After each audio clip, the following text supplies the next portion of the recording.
오늘 말씀에는 포도원 농부의 비유, 포도원 소작인의 비유, 악한 농부의 비유라고 하는 한 비유가 나옵니다.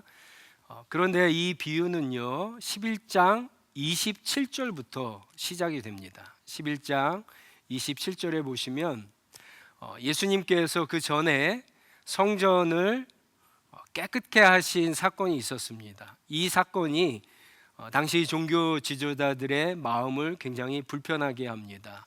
왜냐하면은 이전까지 하나님의 거룩한 성전에서 대제사장의 허가를 받지 않고 성전을 갖다가 이렇게 일을 벌인 사람이 없었기 때문에 그렇습니다. 그런데 마침 그 다음 날 예수님께서 성전에 들어왔다는 소식을 듣고 종교 지도자들이 모두 다 출동해서 예수님께 질문을 던집니다. 도대체 누가 너에게 이런 권한을 줬느냐? 도대체 네가 어떤 권한으로 이런 일들을 하느냐? 질문을 합니다.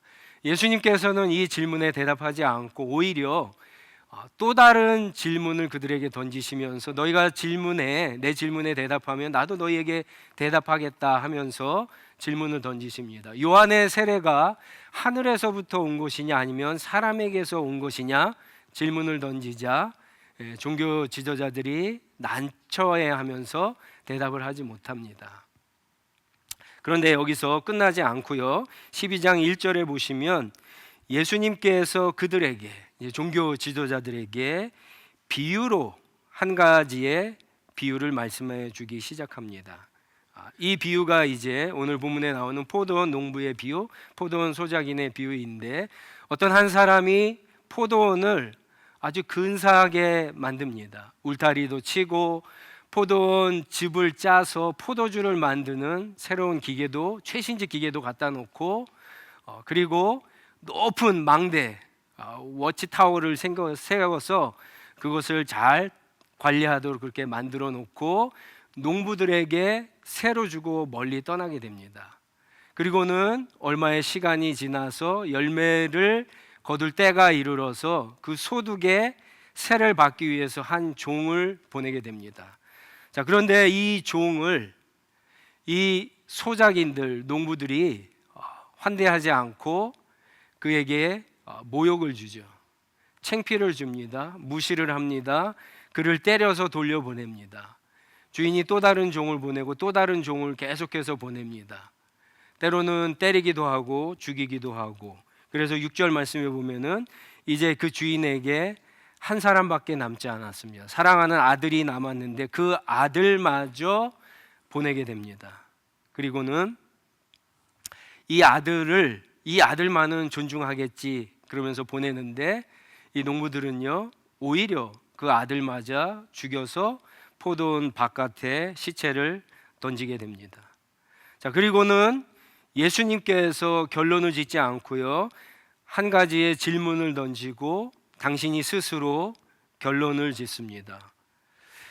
아들이 죽은 소식을 들은 이 포도원 주인이 어떻게 하겠느냐 질문을 던지고는요 그리고 9절에 바로 대답을 하시죠. 그가 와서 이 농부들을 죽이고 이 소작인들을 다 죽이고 포도원을 다른 사람에게 줄 것이다 답을 하게 됩니다. 예수님께서 하신 이 비유는 사실 이사야서 5장 1절에서부터 7절에 있는 포도원의 노래라고 하는 비유를 각색해서 말씀해 주신 겁니다. 그러니까 이 비유를 들으면서 이 종교 지도자들 하나님의 말씀 구약 성경에 능통했던 이 종교 지도자들은 무슨 얘기를 하고 있는지 다 알아듣습니다. 그래서 12절에 보면은 그들이 이 비유가 자신들에게 한 것임을 알고 그저 분노하게 되죠. 이사야서 5장에 보시면 어떤 사람이 한 포도나무를 씻습니다. 그런데 이 포도나무는요 아주 극상품, 아주 좋은 포도나무입니다. 당연히 포도나무를 심으면서 이 포도나무에서 제일 좋은 포도나무 열매가 맺기를 기대합니다.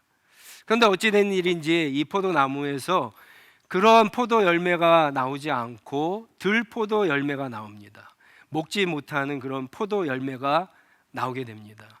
그래서 굉장히 포도원 주인은 분노하게 되고 그 포도원을 갖다가 황무지로 만들어 버리겠다, 그렇게 이야기하게 됩니다. 그리고는 그 이사야서 5장 7절에 보시면 이 비유에 나오는 것들을 설명해 줍니다. 포도원 주인은 하나님이고 이 포도원은 이스라엘이고 그 포도나무는 유다 백성들이라고 그렇게 설명해 줍니다. 자, 그런데 예수님께서 이사야서 5장에 있는 말씀을 각색해서 지금 이야기해 주실 때에는 거기에 없는 몇몇 인물들이 더 나옵니다. 예를 들어서 포도원 농부들이 나오죠. 이 포도원 농부들은 누굴까요? 지금 예수님이 누구에게 말씀하시는 겁니까? 12장 1절에 종교 지도자들. 그래서 포도원 농부들, 소작인들은 종교 지도자들을 이야기합니다. 이 포도원 주인이 보낸 종들은 누구를 가리킵니까? 선지자들. 그리고 사랑하는 아들은 당연히 예수님이죠. 그리고 마지막에 보시면 포도원 주인이 와서 그들을 다 진멸하고 포도원을 다른 사람에게 준다 그랬는데 이 다른 사람들은 누굴까요? 그러면 새 이스라엘 교회를 이야기합니다. 예수님께서 왜 이 비유를 하셨을까? 이건 예수님의 권위에 대해서 말씀하시는 겁니다. 아울러서 예수님의 권위에 대해서 얘기하시면서 이 권위를 인정하지 않고 무시한 너희들이 나를 죽일 것인데 내가 어떻게 될 것인가, 예수 그리스도의 앞으로 십자가의 죽음과 부활에 대해서 이야기하시는 장면입니다. 예수님의 권위를 이 비유로 말씀해 주셨는데 이 비유에 의하면은 예수님은 권위가 있습니까? 없습니까? 권위가 당연히 있죠. 왜요? 포도원 주인의 아들이기 때문에. 이 포도원 이스라엘 전체의 주인이시고 그것을 소유한 아버지의 아들이기 때문에 당연히 권위가 있습니다. 오히려 권위가 없는 사람들은 누구입니까? 종교 지도자들이에요. 이들은 예수님의 아버지 하나님으로부터 권위를 받아서 이 포도원을 잘 관리해야 되는데 그렇지 못했습니다. 오히려 더 악한 짓을 했습니다. 구약 성경에 의하면 하나님께서 이들에게 수많은 종들을 보냈어요. 그때마다 이들은 그들을 무시하고 능욕하고 때리고 죽였습니다. 우리가 아는 이사야 선지자, 예레미야 선지자, 에스겔 선지자, 미가 선지자, 수많은 선지자들이 능욕을 당하고 죽임을 당했습니다. 최근에는 세례 요한이 죽었습니다. 그리고 이들은 이제 예수 그리스도 하나님의 아들 맞아 죽일 것이다라고 그렇게 예언하고 있습니다. 예수님께서 이 이야기를 하시면서 여러분 우리는 이 비유 가운데 두 가지를 좀 생각해 볼 필요가 있습니다. 왜 이 소작인들이, 이 포도원 농부들이 하나님이 보내신 선지자들을 능욕하고 멸시하고 죽이고 아들마저도 왜 죽였는가 하는 것입니다. 왜 죽였을까요? 여러분 12장 1절에 보시면 이 포도원은요, 이 포도원 주인이 떠나기 전에 완벽하게 만든 포도원입니다. 거기에는 부족함이 없어요. 그래서 누구나 와서 어느 정도 열심히만 일하면 열매를 거둘 수 있는 포도원이었어요. 지금 이 소작인들, 이 농부들은요, 수많은 사람들 가운데 특혜를 받은 거예요. 은혜를 입은 겁니다. 기회가 생겼어요. 그런데 이들은 그 기회를 던져버리게 됩니다. 왜 그랬을까요? 욕심 때문에 더 많이 가지려고, 주인에게 주는 게 아까워서.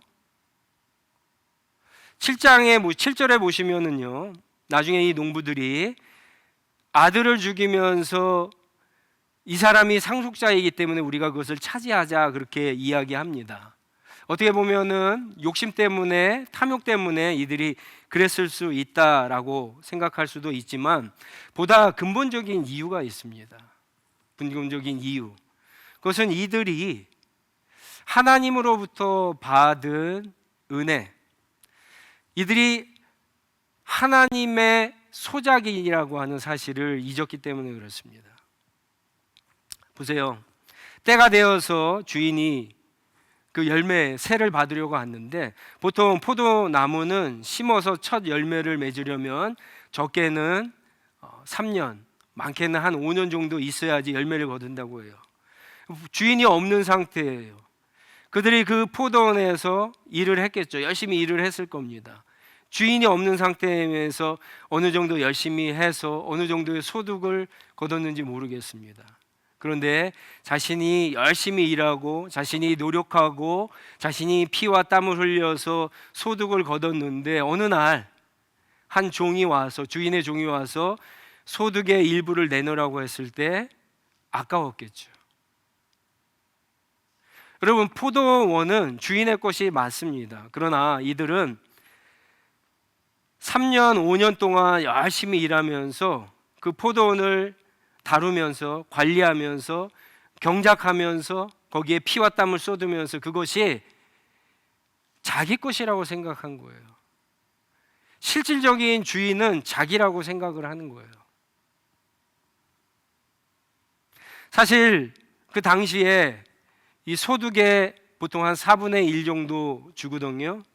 그러니까 사실은 그건 많은 것도 아닙니다. 우리 캐나다 세금이랑 비교하면은 아무것도 아니죠. 우리는 훨씬 더 세금을 많이 내니까. 그럼에도 불구하고 이들은 그렇게 열심히 일하는 동안에 그것이 자기 것이라고 생각을 한 거예요. 자기가 소작이라고 하는 사실, 자기가 청직이라고 하는 사실을 잊어버리게 되는 거죠. 보통 우리도 그럴 때가 많이 있죠. 하나님이 우리에게 주신 자리에서 열심히 일하다가 보면, 열심히 노력하고 기도하고 수고하고 땀을 흘리다 보면은 어느 순간에 그것이 내 거라고 착각할 때가 있습니다. 우리가 하나님의 은혜를 받고 기회를 받고 일하는 소작인이고 청직이라고 하는 사실을 잊어버립니다. 내 열심과 내 노력과 내 눈물과 내 땀이 거기에 들어갔기 때문에 그것이 내 것이라고 생각을 합니다. 여러분, 우리가 가지고 있는 권위, 우리가 가지고 있는 재능, 우리가 가지고 있는 달란트, 우리가 가지고 있는 여러분 어떤 능력, 이런 것들이 다 누구에게서 왔을까요?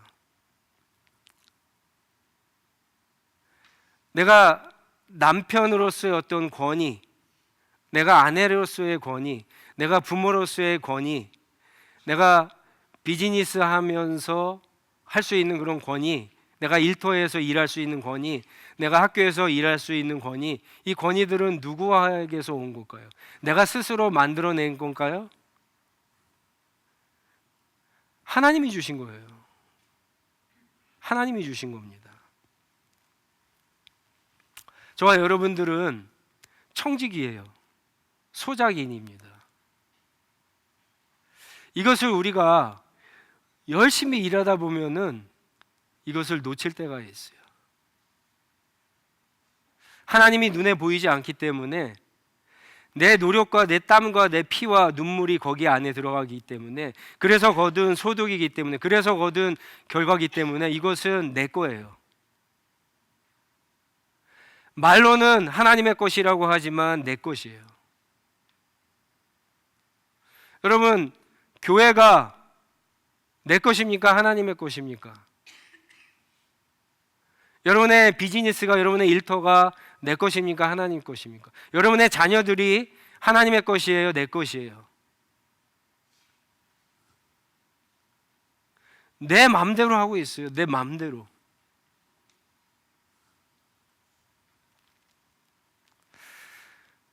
그런 사람들의 특징이 어떤지 아세요? 하나님의 말씀을 무시합니다. 하나님이 계속해서 종들을 보내서 말씀하시는데 무시해요. 나중에는 예수님도 무시합니다. 그러나 이 비유는 거기서 끝이 나지 않죠. 결국 그들이 종들을 죽이고 아들까지 죽여서 모든 것이 자기의 뜻대로 자기 계획대로 됐다라고 생각을 했는데 그렇지 않습니다. 하나님이 일하시기 시작하죠. 그리고는 예수님께서 10절에 보시면 또 한 가지 구약 성경을 인용해서 말씀하시는데 그게 바로 시편 118편 22절 23절을 인용하십니다. 옛날 성경에는 건축자들의 버린 돌 이렇게 표현하고 있는데 새 번역은 집을 짓는 사람이 버린 돌이 집 모퉁이의 머릿돌이 되었다 그렇게 표현하고 있습니다. 이것은 주님께서 하신 일이요 우리 눈에는 놀랍게 보인다라고 그렇게 고백합니다. 이들이 버린 돌, 여기 건축자들이 누굴까요? 집을 짓는 사람이 누굽니까? 종교 지도자들이죠. 종교 지도자. 이 종교 지도자들이 예수라고 하는 이 돌을 갖다가 버렸어요. 길바닥에 버렸습니다. 쓸모없는 돌이라고 버렸어요. 그런데 다들 주목하지 않는 그 돌을 하나님이 새로운 성전을 짓고 새로운 나라를 짓는데 기준이 되고 파운데이션이 되는 머릿돌로 삼으셨다라고 하는 말입니다. 자, 그런데 여러분 왜 이 건축자들이 돌을 버렸을까요? 왜 돌을 버렸을까? 그 당시에는 오늘날처럼 이렇게 건축 자재들이 많은 것이 아닙니다. 아주 귀하죠. 근데 왜 돌을 버렸을까요? 여러분들이 한번 이렇게 생각해 보세요. 만약에 내가 집을 짓습니다. 집을 짓는데 좋은 돌이 있어요. 근데 이것을 버려요. 왜 버릴까요? 왜 버리죠? 이 돌을 내가 샀어요. 근데 이 돌을 버립니다. 사용하지 않고. 왜 버릴까요? 쓸모가 없으니까. 내가 지금 집을 지으려고 하는데 아무리 좋은 재료라고 해도 이게 내가 지으려고 하는 집에 쓸모가 없으면 사용하지 않죠. 버리잖아요. 이 종교 지도자들이 예수 그리스도를 버린 이유가 그거예요. 그들이 짓고 있는 유대교라고 하는 신앙의 집을 짓는 데 있어서 예수가 필요하지 않는 거예요. 그들이 세우려고 하는 이스라엘이라고 하는 나라에 예수가 필요하지 않는 거예요. 이게 오늘 우리가 들어야 될 아주 중요한 부분입니다. 어쩌면 우리도 이 종교 지도자들처럼 신앙생활을 열심히 하고 뭔가 많은 일들을 감당하고 있지만 나의 신앙 안에 내가 세우려고 하는 내 신앙, 하나님과 나와 짓는 이 신앙의 집을 짓는 데 있어서 어쩌면 예수가 없을 수도 있다는 거예요. 우리 교회가 많은 일들을 여러분 지금보다 더 많은 일들을 감당할 겁니다. 그렇지만 어쩌면 그런 일들을 감당하면서 예수가 거기에 없을 수 있다는 거예요. 여러분들이 인생에 어떤 계획을 세우고 여러분들이 미래에 어떤 계획을 세우고 여러분들이 삶에 아주 튼튼한 집을 다 짓고 싶지만 그것을 지어가는 데 있어서 어쩌면 예수가 없을 수 있다라고 하는 거예요. 여러분 이 말씀은 매우 중요하고 굉장히 두려운 말씀입니다. 어떤 사람들은요 이 비유가 실제 일어난 예수님의 일과 다르다라고 생각해요. 왜 그러냐면은 지금 이 비유에서 여러분 이 종교 지도자 이 농부들이 하나님이 보내신 종인지 모르고 죽였습니까? 알고 죽였습니까? 포도원의 아들인지 모르고 죽였어요? 알고 죽였어요? 알고 죽였어요. 그런데 많은 사람들이 성경을 읽으면서 이 유대인들이 더 나아가서 많은 사람들이 예수가 그리스도이시고 하나님의 아들이신 것을 모르고 죽였다고 생각해요. 많은 사람들이 예수가 하나님의 아들이고 그리스도인 것을 모르고 거절한다고, 모르고 영접하지 않는다라고 생각을 합니다. 진짜일까요? 그렇지 않아요. 그렇지 않습니다. 여러분 뒤에 넘어가셔서 마가복음 14장에 한번 가보세요. 마가복음 14장에 가면은 바로 이들이 나중에 예수님을 죽이기 위해서 산헤드린 공회에서 예수님을 신문하는, 재판하는 장면이 나옵니다. 그때 61절을 보시면은 예수님이 입을 다무세요. 계속해서 질문하는데 다무세요. 그랬더니 대제사장이 마지막에 이 질문을 합니다. 그대는 찬양을 받으실 분의 아들 그리스도요, 하나님의 아들이요, 메시아요, 그리스도요? 묻습니다. 그러니까 예수님께서 그때 대답합니다. 내가 바로 그다. 예수님이 대답하세요. 내가 그다. 예수님이 분명히 얘기하셨죠. 내가 하나님의 아들이고 그리스도라고 분명히 얘기하셨어요. 그런데 이들은 어떻게 합니까? 자기 옷을 찢고는 신성을 못 오게 했다고 예수님을 거절합니다. 믿지 않아요. 복음을 듣고 복음을 한 번도 들어보지 않는 것과 복음을 들었는데 믿지 않는 것은 완전히 다른 겁니다. 이들은 듣지 않으려고 하고 믿지 않으려고 한 거예요. 놀랍게도 그것을 복음을 들어도 내가 믿지 못하는 것을 믿지 않는 것과 지금 동일시해서 얘기하고 계세요. 여러분 오늘날 예수가 하나님의 아들 그리스도인 것을 모르는 사람이 교회 안에 몇 명이나 될까요? 오늘날 우리 주변에 예수님에 대해서 한 번도 복음을 들어보지 못한 사람이 몇 명이나 될까요? 우리가 사는 이 토론토 지역에는 별로 없을 겁니다. 근데 수많은 사람들이 모른다 그러죠. 사실은 믿지 않는 거죠. 믿지 못하는 것이고 믿지 않는 겁니다. 예수를 거절하는 거죠. 왜요? 그들이 짓고 있는 인생, 그들이 세우고 있는 미래의 계획, 그들의 삶에 예수가 필요 없기 때문에 그러는 거죠. 필요 없기 때문에.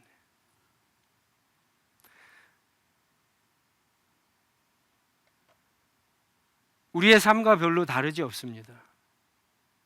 우리도 하나님을 믿는다고 하지만 예수가 하나님의 아들이고 그리스도라고 하는 것을 분명히 알지만 그분을 정말 믿지 않으면 우리의 삶에, 새로운 인생에, 우리의 미래에, 우리의 집을, 신앙의 집을 짓는 데 있어서 예수를 머릿돌로 사용하지 않습니다. 예수가 필요 없는 거예요.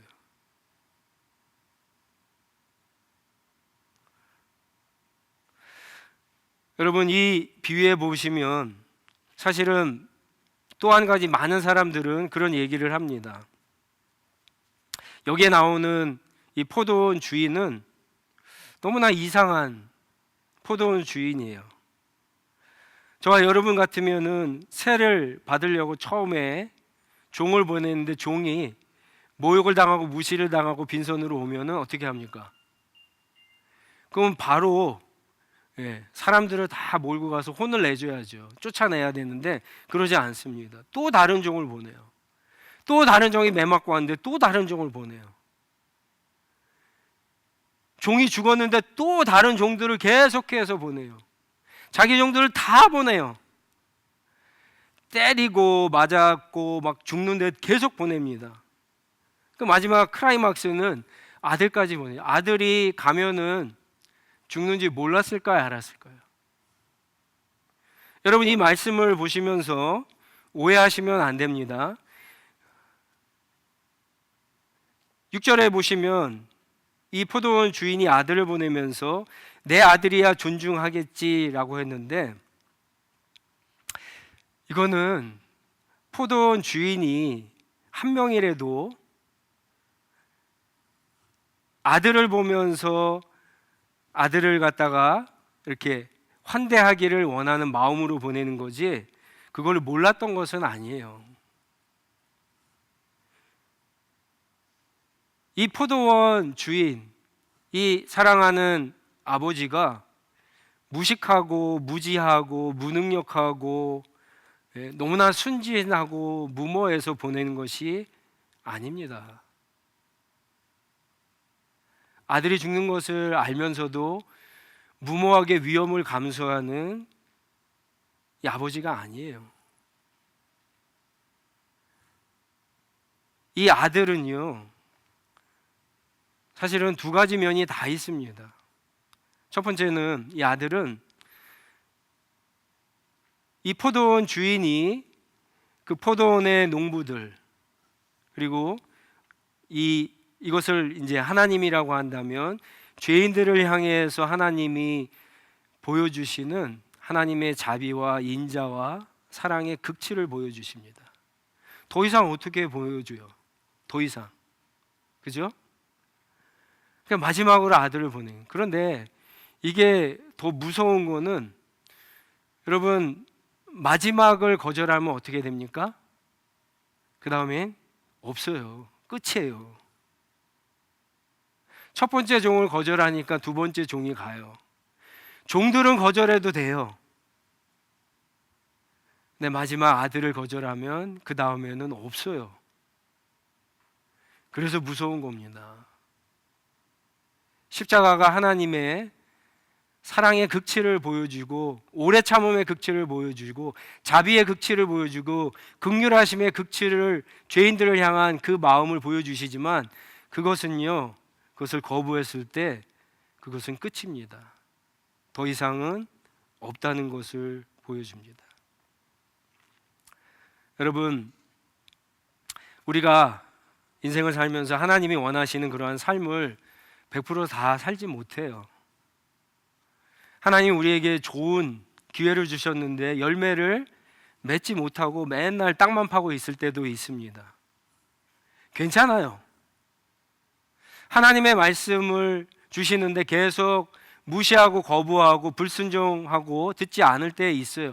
그래도 괜찮습니다. 그래도 용서받을 수 있어요. 아직은. 하지만 예수님을 거절하면 끝입니다. 예수의 복음을 들었는데 거절하면 끝이라는 거예요. 돌이킬 수 없어요. 그게 마지막 기회이기 때문에 그것은 돌이킬 수 없는 겁니다. 딸은 다, 모든 죄를 다 지어도 다 괜찮지만 예수 그리스도를 거절하는 죄는 용서받을 수가 없는 거예요. 여러분, 인생에는 다 때가 있어요. 공부할 때도 있고, 일할 때도 있고, 쉴 때도 있고, 여행 갈 때도 있고, 다 있습니다. 그런데 우리가 경험적으로 아는 것은 그 때를 놓치면 끝입니까? 그렇지 않아요. 또 다른 때가 있어요. 10대 때 공부 못하면 20대 때 공부하고, 20대 때 못하면 30대, 40대 때 공부할 수 있어요. 그러나 복음을 듣고 예수를 믿을 때를 놓치면, 예수님을 영접할 때를 놓치는 것은 완전히 다른 문제입니다. 왜냐하면 예수님이 마지막 기회이시기 때문에 그래요.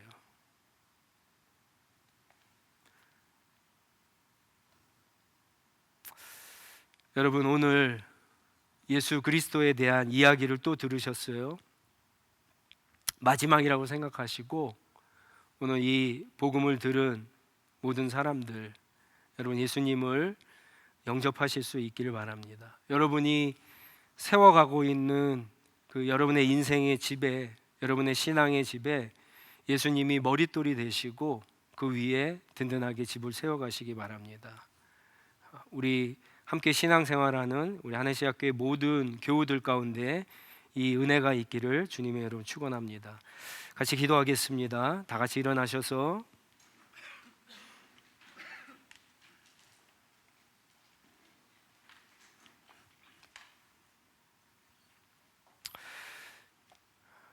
우리 한번 주신 말씀 생각하면서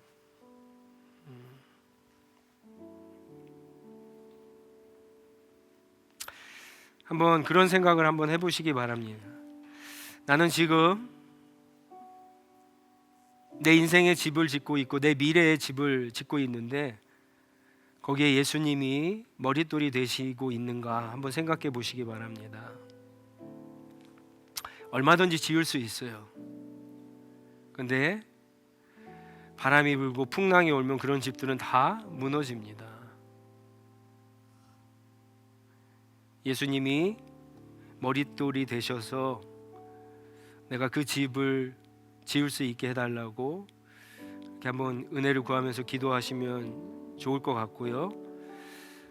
아직 예수님을 영접하지 못한 분들은 오늘 예수님을 영접할 수 있는 그런 기회, 은혜가 되기를 기도했으면 좋겠습니다. 여러분, 이제까지 모든 죄들은 다 용서받아요.